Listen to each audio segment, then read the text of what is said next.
हमने जो सबसे पहले योजना शुरू की है, मैंने पिछले दिनों अभी सोनीपत के अंदर एक बड़ा कार्यक्रम किया था और उस कार्यक्रम के अंदर लगभग 6,795 और उसके साथ साथ 20,000 लोग ऐसे थे कि जिनके पास ना तो कागज थे, ना उनके पास कब्जा था, और पूर्व की सरकारों ने उनको सजावाग दिखा दिया कि आपका यहां प्लाट है। वो चक्कर काट रहे थे, चक्कर काट करके थक करके घर में बैठ गए थे।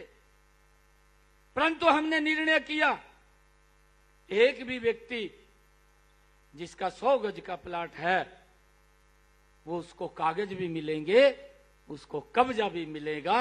और हमने पिछले दिनों वो कब्जा भी दिया है और वो 100 गज का प्लाट दिया है, उसके कागज भी दिए हैं। ये हमने सोनीपत के अंदर जो लोग लंबे समय से घूम रहे थे, उन लोगों को हमने पूरे हरियाणा प्रदेश में, जैसे आज भी हम अलग अलग स्थानों से जुड़े हुए हैं, उस दिन भी हरियाणा के अलग अलग जिलों से जुड़े हुए थे। हमारी सरकार का यह ध्येय है कि गरीब व्यक्ति के जीवन को सरल करना, उसको मजबूत करना, वह भी अपने परिवार को आगे बढ़ा सके, अपने बच्चों को अच्छी शिक्षा दे सके। ये ध्येय अगर किसी सरकार का है, ये नरेंद्र मोदी और डबल इंजन सरकार का है और उसको लेकर के हम काम कर रहे हैं। मैंने उस दिन एक और घोषणा की थी, सोनीपत से ही की थी। मैंने कहा था कि जिन गांव के अंदर अगर जमीन नहीं है और वो प्लाट लेना चाहते हैं, ऐसे हमारे लोग हैं जिनको 100 गज के प्लाट की आवश्यकता है, तो हमने तुरंत इसकी रचना योजना बनाई और उस दिन हमने जो शेष लोग बचे थे उन सब लोगों के लिए ये बात कही थी कि उनके खाते के अंदर 1-1 लाख रुपया पहुंचाने का काम ये हमारी सरकार करेगी, ताकि वो अपना प्लाट ले सके। उसके लिए हमने डेट भी तय कर दी है। एक किसी प्रकार का कार्यक्रम उसका आयोजन करके उनके खाते के अंदर 1-1 लाख रुपया पहुंचाने का काम ये हमारी सरकार करेगी, ताकि गरीब व्यक्ति को इस बात की चिंता न रहे कि उसे अपने प्लाट के ऊपर मकान बना सके। और उसको लेकर के हमने ये भी कहा है अधिकारियों को कि अगर कोई कुछ लोग और छूट गए हैं या कुछ और लोग जो नए उसके अंदर अप्लाई करना चाहते हैं, हमने उसके लिए भी कहा है कि आप पोर्टल बना दें। अगर कोई बेनिफिशियरी है, कोई लाभ लेना चाहता है, तो उसके अंदर अप्लाई करेगा, हमारी सरकार उस तक लाभ पहुंचाने का काम वो निरंतर जारी रखेगी। मुझे यह भी खुशी है आप सबको बताते हुए कि हमने जो दूसरी योजना शुरू की, मैंने दूसरी योजना अंबाला से शुरू की, करनाल से दूसरी योजना शुरू की, और करनाल के अंदर हमने निर्णय किया, हमारी सरकार ने एक हैप्पी कार्ड दिया, हरियाणा परिवहन अंत्योदय परिवहन परिवार योजना, हैप्पी कार्ड हमने दिया। और उसका ध्येय यह था कि जिस परिवार की इनकम 1 लाख रुपए से कम है, उसने बाजार में भी जाना है, उसने कहीं रिश्तेदारी में भी जाना है, उसने कहीं अपने रिश्तेदारी में शादी में भी जाना है, उसने कहीं दवाई लेने के लिए भी जाना है। उस हैप्पी कार्ड के माध्यम से हमने ये निर्णय किया कि जिन परिवारों की आय 1 लाख रुपए से कम है, ऐसे परिवारों को हमने ये कार्ड दिया।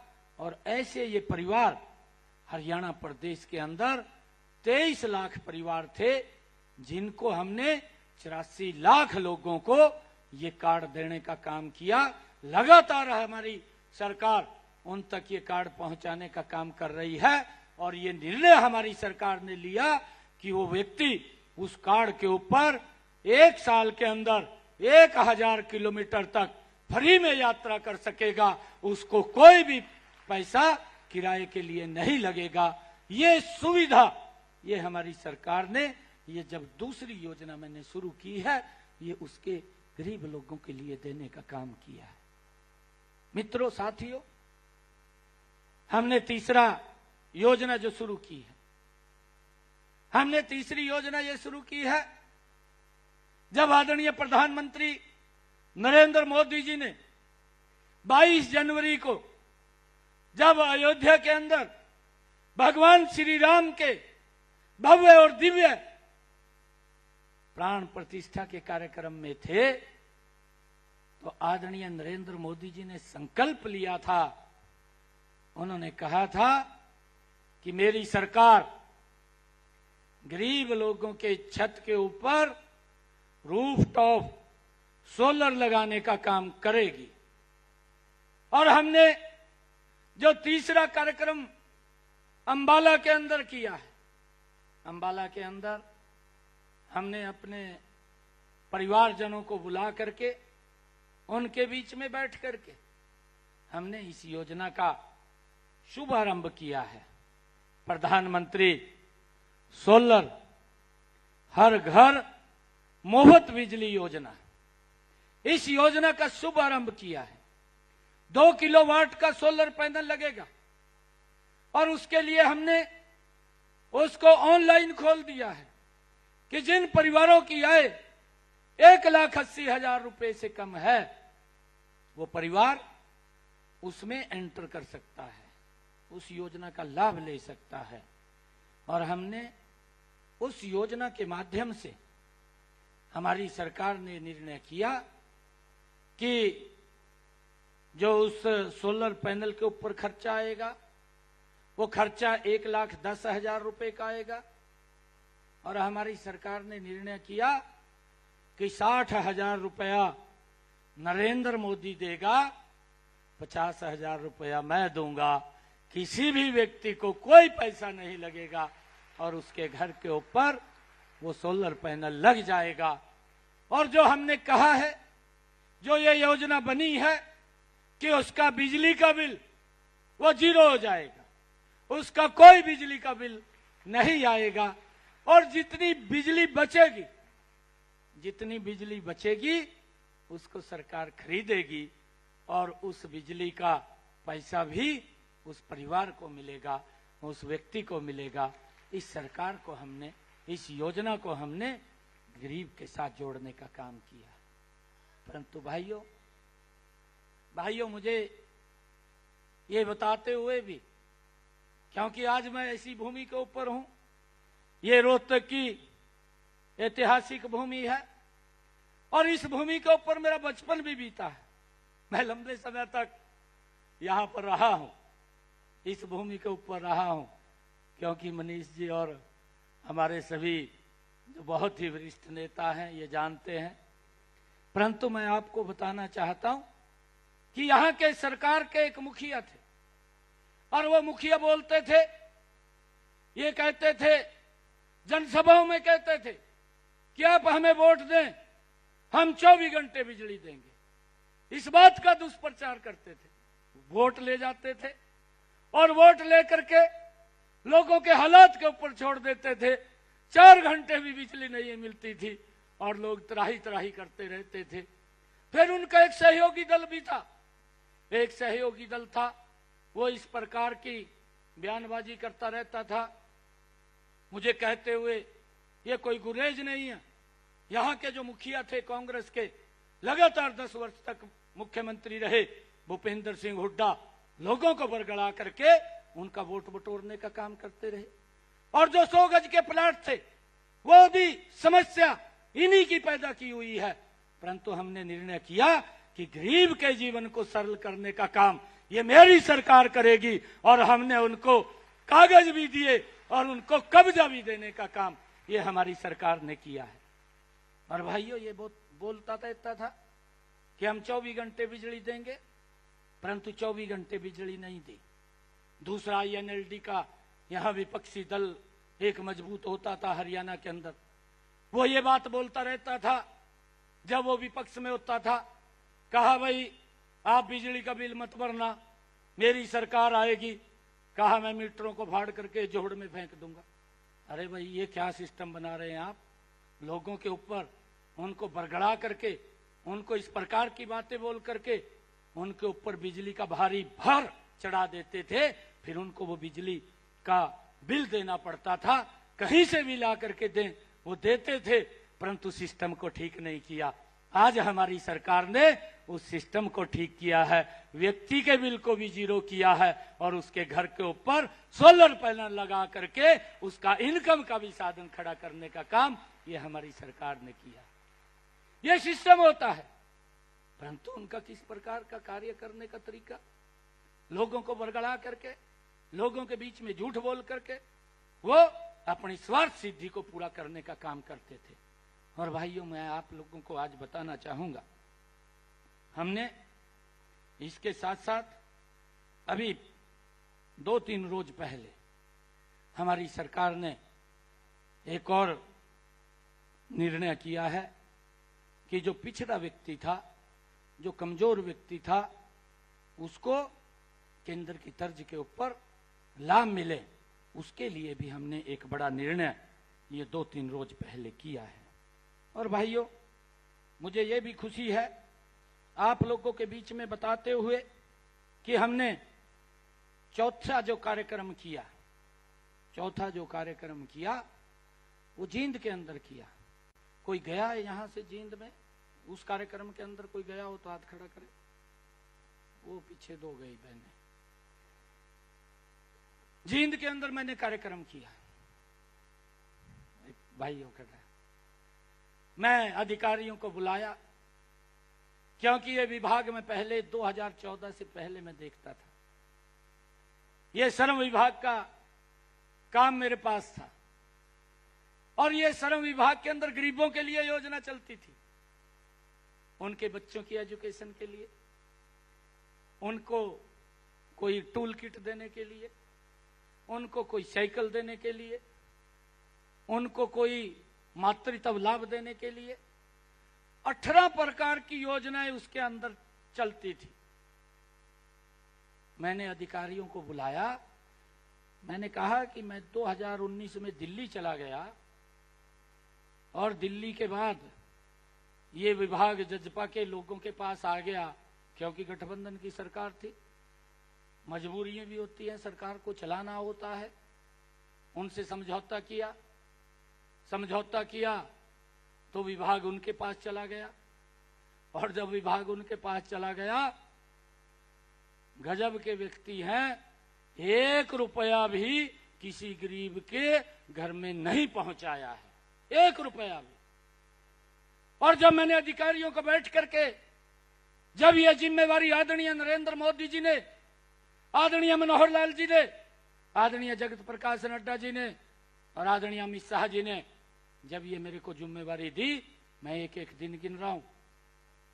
मेरा आज जब कोड ऑफ कंडक्ट हटा है, 12 तारीख को मैंने विश्वास मत हासिल किया था, और आज कोड ऑफ कंडक्ट हटने के बाद, क्योंकि लोकसभा के चुनाव आ गए थे, आज मेरा लगभग ये 19वां-20वां दिन है। और इन 19-20 दिनों की गाथा मैंने आप लोगों के बीच में रखी है।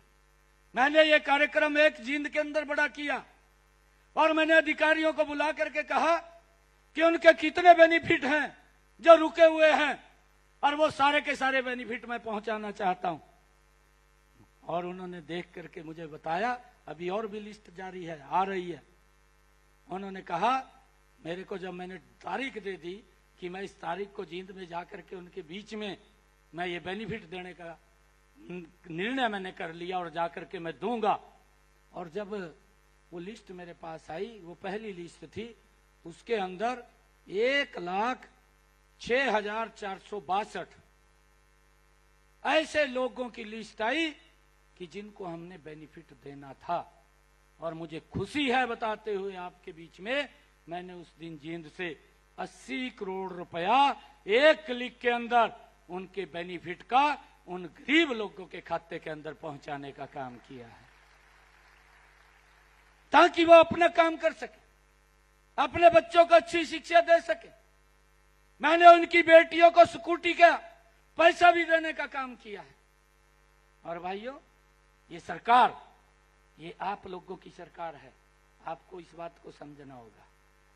इस बात को आप समझिए, नरेंद्र मोदी की सरकार ने 2014 में एक बात कही थी कि मेरी सरकार ये गरीब को समर्पित सरकार होगी, और मैं लगातार आप लोगों के बीच में इन कार्यों की चर्चा कर रहा हूं कि हमारी सरकार ये गरीब को किस प्रकार से मजबूती की ओर ले जा रही है, उसको पैरों पे खड़ा करने का काम कर रही है। नहीं तो भाइयों, मैं ये देखता था, गरीब व्यक्ति वोट तो दे देता था, परंतु वोट दे करके मिल भी नहीं सकता था।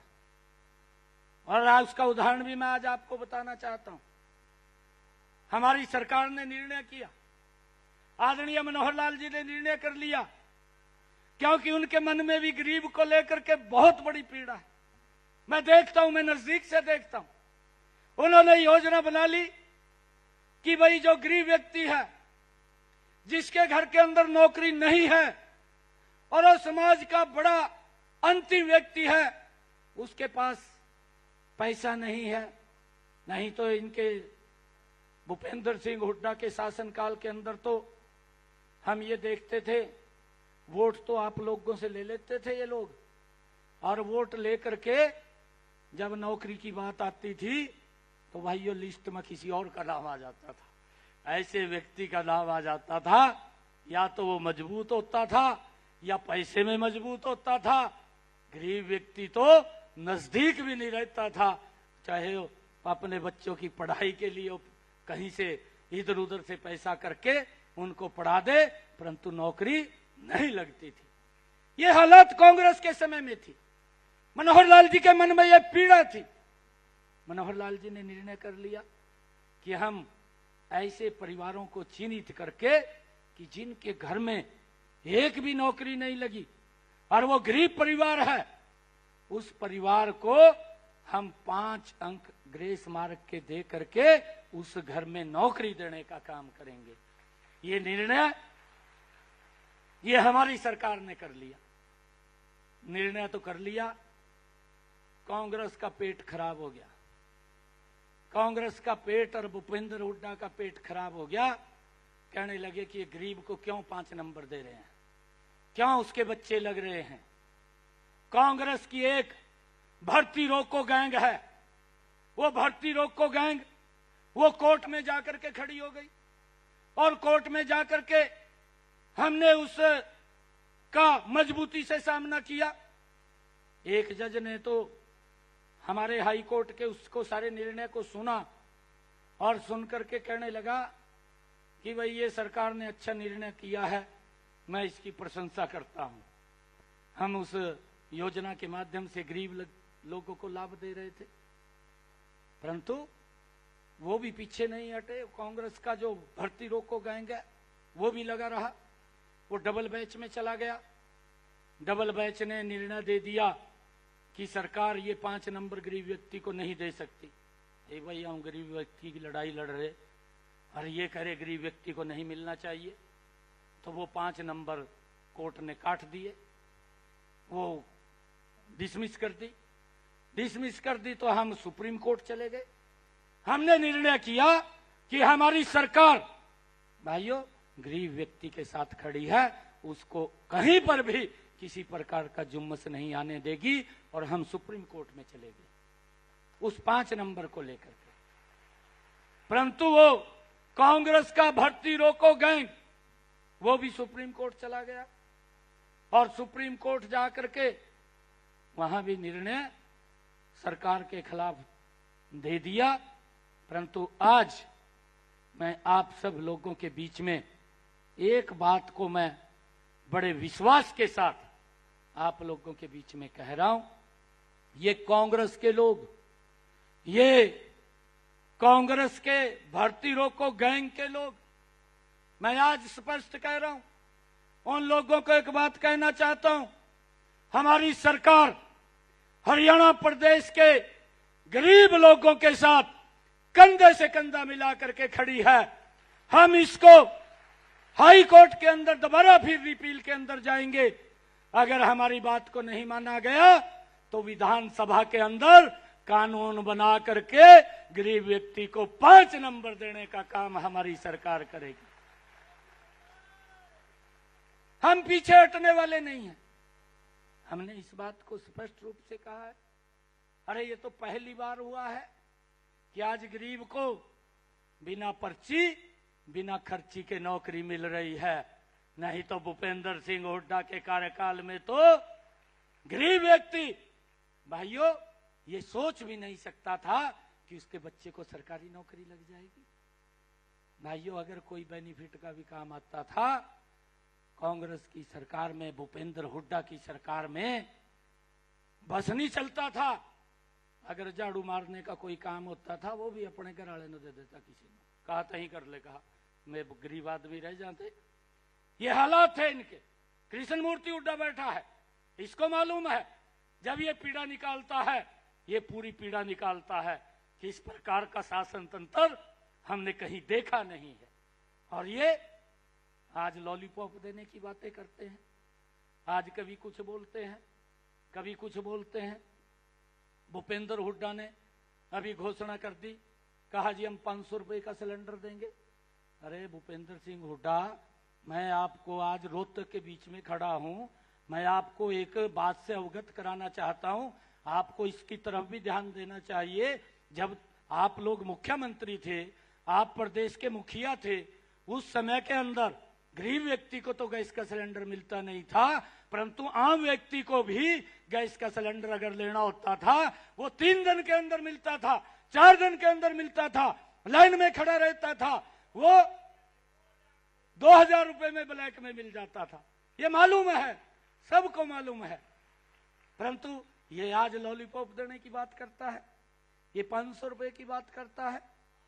और भाइयों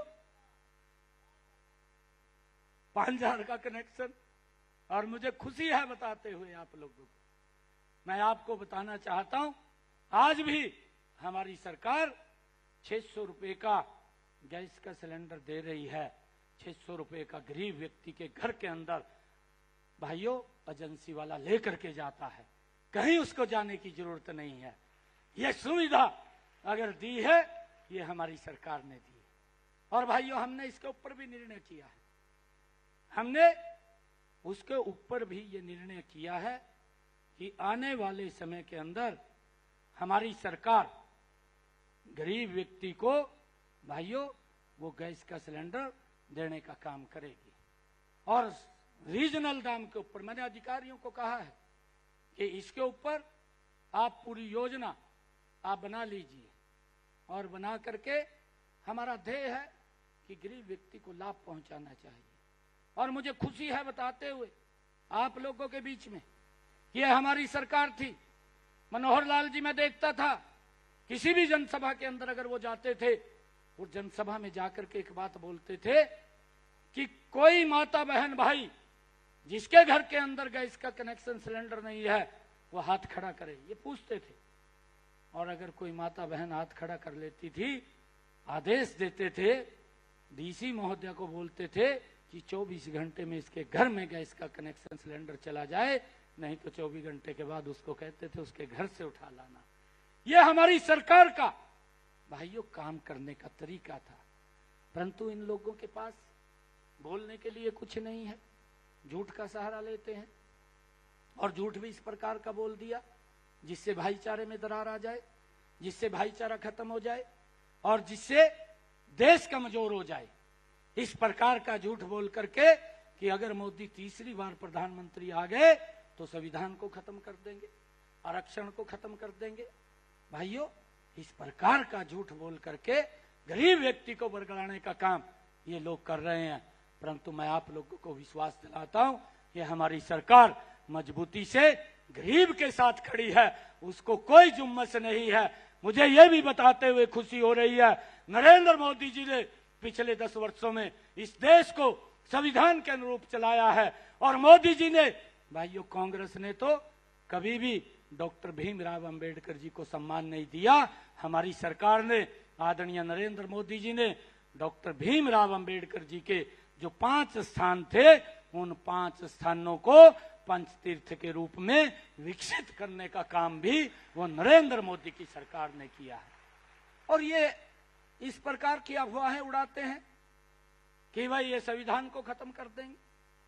अरे हुड्डा साहब, संविधान खत्म नहीं हो रहा है, कांग्रेस खत्म हो रही है। ये पीड़ा आपको है और उस पीड़ा को ये देश ये लंबे समय नहीं टिकने देगा, ये कांग्रेस साफ हो जाएगी। भाइयों, आज देश के अंदर गरीब व्यक्ति का सम्मान बढ़ा है, आज देश के अंदर पूरे विश्व में भारत का सम्मान बढ़ा है। ये हमारी सरकार लगातार लोगों के हित के अंदर मजबूती से काम कर रही है। परंतु मैं आज बताना चाहता हूं आप लोगों को कि ये तो कांग्रेस के अंदर भी इस प्रकार की स्थिति है कि बापू बेटा लगे यहां और कोई नहीं है, बापू बेटा लगे यहां। कांग्रेस के अंदर और भी बड़े नेता थे, दम घुट रहा है। कुछ तो भारतीय जनता पार्टी में आए हैं, कुछ और आने वाले हैं। ये तो बापू बेटा ही खड़े रहेंगे मैदान में और कोई नहीं होगा। आप देख लेना, अक्टूबर के बाद और कोई दिखाई नहीं देगा।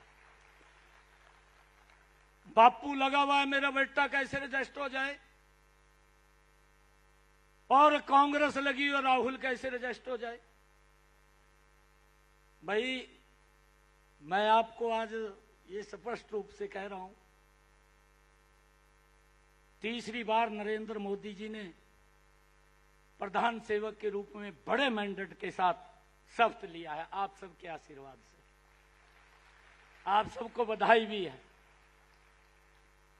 तीसरी बार में भी कांग्रेस 3 डिजिट क्रॉस नहीं कर पाई। तीसरी बार में भी कांग्रेस 3 डिजिट क्रॉस नहीं कर पाई और बटन ऐसे खोल लिए, कहा कल्लों शपथ ले लेंगे। हम कहा ये हालात कर रखे, ये हालात कर रखे, भी कल ही शपथ ले लेंगे। अरे भाई, आज भी मैं बताना चाहता हूं, हरियाणा के अंदर भी ये आंकड़ों का खेल होता है। आज भी हरियाणा के अंदर हमारा वोट परसेंटेज वो कांग्रेस से ज्यादा है, हमारा वोट कांग्रेस से ज्यादा है। आंकड़ों का खेल हो जाता है, कई बार वोट परसेंट भी ज्यादा होता है और जब आमने सामने की कोई टक्कर हो जाती है उसके अंदर इनकी सीटें कुछ निकल आई। ये राजनीति में होता है।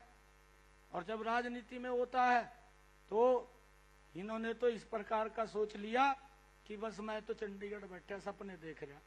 चिंता मत करिए हुड्डा साहब, ये आपको मैं बताना भी चाहता हूं, आज हरियाणा के अंदर 11 इलेक्शन हुए थे, 11 एक विधानसभा का भी इलेक्शन हुआ था। और हुड्डा साहब ये बात बोलते थे, करनाल के अंदर जाकर के बोला, जब मेरा वहां से नाम डिक्लेयर हुआ, करनाल के लोगों को मैं प्रणाम करता हूं। और उन्होंने वहां जाकर के इसने बोला कि सारे दल इकट्ठे हो जो, चंडीगढ़ का रास्ता करनाल से जाएगा। मैंने कहा मैं भी जाएगा, ठीक है। और भाइयों, वहां के लोगों ने ऐसा जवाब दिया, सुपड़ा साफ करका घेर दिया हुड्डा का, और ये संकेत दिया करनाल के लोगों ने कि चंडीगढ़ में अगर कोई रास्ता जाएगा तो वो कमल के फूल का जाएगा, वो भारतीय जनता पार्टी का जाएगा, वो नरेंद्र मोदी जी के नेतृत्व का जाएगा। भाइयों, ये संकेत दिया है। और मुझे एक और बात आप लोगों को बतानी है। मैंने ये भी निर्णय अभी कुछ रोज पहले किया है। मैंने ये निर्णय किया है कि जो हमारे जिन परिवारों के 2 किलोवाट का कनेक्शन है, जिनका 2 किलोवाट का कनेक्शन है, हमने वो निर्णय ले लिया है हरियाणा प्रदेश के अंदर कि उन परिवारों के जितनी यूनिट खर्च करेगा उतने का ही बिल आएगा, बाकी कोई बिल नहीं आएगा। और यह निर्णय से अगर व्यक्ति कोई 1 महीने के लिए बाहर घूमने के लिए जाता है और मीटर 1 भी यूनिट खर्च नहीं करता तो उसका बिल 0 आएगा। यह निर्णय हमने किया है, उसको कोई भी बिल नहीं देना पड़ेगा। परंतु अगर परिवार के अंदर 20 यूनिट आती है तो 20 यूनिट का बिल देगा, अगर 50 यूनिट खर्च करता है तो 50 यूनिट का बिल देगा, अगर 100 यूनिट खर्च करता है तो 100 यूनिट का बिल देगा। ये निर्णय ये हमारी सरकार ने किया है ताकि गरीब व्यक्ति को भाइयों कोई दिक्कत परेशानी ना हो और उसको मजबूती से आगे बढ़ाया जा सके। ये हमारी सरकार का निर्णय है। और भाइयों, हमने जब ये भर्ती रोको गैंग कांग्रेस की ये लगी हुई थी, मैं रोहतक की भूमि के ऊपर हूं, मैं आज उनको ये कहना चाहता हूं, मैं हर जगह से बोलता हूं, परंतु आज मैं रोहतक की भूमि से बोल रहा हूं। मैं भूपेंद्र सिंह हुड्डा को ये चैलेंज करके कह रहा हूं कि आप हरियाणा प्रदेश के युवाओं को एक श्वेत पत्र जारी करके बताए कि हमारी 10 साल के अंदर भूपेंद्र सिंह हुड्डा हरियाणा के मुख्यमंत्री रहे, कितने युवाओं को रोजगार दिया। आज वो रोजगार की बात करता है, आज लोगों को बरगलाता है कि मैं 1 लाख दूंगा, कभी बोलता है मैं 2 लाख दूंगा। मैं आज उसको ये बात कह रहा हूं। आज बड़े इस मेरे परिवारजन के लोग बैठे हैं, गरीब परिवार के हैं, मैं भी गरीब परिवार का हूं। भूपेंद्र हुड्डा तो मजबूत व्यक्ति है, परंतु एक गरीब परिवार का बालक आज उसको ये चैलेंज करता है कि एक श्वेत पत्र जारी करके बताए कि आपने 10 वर्षों के अंदर हरियाणा प्रदेश के कितने युवाओं को रोजगार दिया है। ये गरीब परिवार का बच्चा ये भी अपने 9.5 वर्षों के कार्यकाल का एक हिसाब देने के लिए तैयार है कि हमारी सरकार ने कितने युवाओं को रोजगार दिया है, बिना पर्ची बिना खर्ची के दिया है। और भाइयों, आज गरीब का बच्चा भी हमारी हरियाणा सरकार के अंदर बिना पर्ची बिना खर्ची के SCS अधिकारी लगा है। आज हरियाणा सरकार के अंदर गरीब का बच्चा बिना पर्ची बिना खर्ची के भाइयों तहसीलदार लगा है। आज हरियाणा सरकार के अंदर बिना पर्ची बिना खर्ची के हरियाणा सरकार के अंदर गरीब का बच्चा VDO लगा है। आज बिना पर्ची बिना खर्ची के हरियाणा सरकार के अंदर भाइयों हमारे समय के अंदर पुलिस में इंस्पेक्टर लगा है, जो कल्पना से परे है, जो सोच भी नहीं सकते थे। हाँ जी, यह सरकार गरीब के हित की सरकार है। वहां नोटा वाले लगे, बिल्कुल मालूम है। आप ये पूरे प्रदेश के लोगों को मालूम है, ये पूरे प्रदेश के लोगों को मालूम है कि जिसकी जेब के अंदर ज्यादा वजन होता था उसका बच्चा तो लग जाता था, और गरीब तो त्राही त्राही करता था, क्या होगा क्या नहीं होगा, लगते नहीं थे, दिहाड़ी पर घूमते रहते थे। ये हालात थे। परंतु गरीब के जीवन में अगर सुधार करने का काम किसी ने किया तो हमारी डबल इंजन की सरकार नरेंद्र मोदी और हरियाणा सरकार ने किया है। इस बात को भी हमने समझना चाहिए।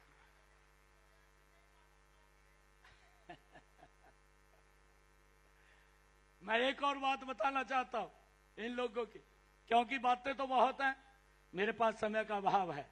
कभी फिर मिलूंगा, फिर आप लोगों से मैं बात करूंगा। आप हमारे परिवारजन के सभी माननीय सदस्य हैं। हमने ये भी कहा है कि जितनी भी समस्याएं थी उन सब का सरलीकरण हम धीरे धीरे कर रहे हैं, कोई समस्या किसी को ना रहे। मैंने अधिकारियों को एक बात कही है कि वही अगर किसी की इनकम ज्यादा बढ़ गई परिवार पहचान पत्र में, भाई तो उस पर लिखवा लेना, वो बता देगा भी मेरी इतनी इनकम है और इतनी इनकम है, उसको अपलोड कर दे। आपको क्या दिक्कत है?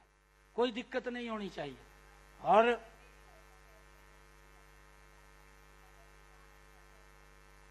वो मैं देख रहा हूं, बहन जी बैठिए, मैं हर चीज के ऊपर नजर लगाए हुए हूं। कई बात तो ये सोचते होंगे अधिकारी भी शायद इसको कुछ मालूम नहीं है। शाम को मैं कहीं भी होता हूं, एक एक रिपोर्ट आती है मेरे पास, एक एक रिपोर्ट आती है। और मैं ये भी देख रहा हूं, मैंने अधिकारियों से निवेदन किया है कि हम आपने और हमने मिलकर के हरियाणा प्रदेश के लोगों के जीवन को सरल करना है और ये हमारा ध्येय है। मैंने ये भी कहा है, मेरे को कोई मतलब नहीं है, मैंने कुछ, अरे इतना बड़ा सम्मान ये नरेंद्र मोदी जी ने एक गरीब परिवार के बालक को दे दिया, उसको क्या चाहिए? मेरा जीवन तो गरीब लोगों के लिए है और उनके हित के अंदर लगाने का काम करेंगे, मुझे कुछ नहीं चाहिए। मैंने अधिकारियों को स्पष्ट रूप से कहा है कि आप अपनी कार्य प्रणाली के अंदर सुधार कर लीजिए, नहीं तो हम सुधार कर देंगे। मुझे आता है सुधार करना, हम सुधार कर देंगे।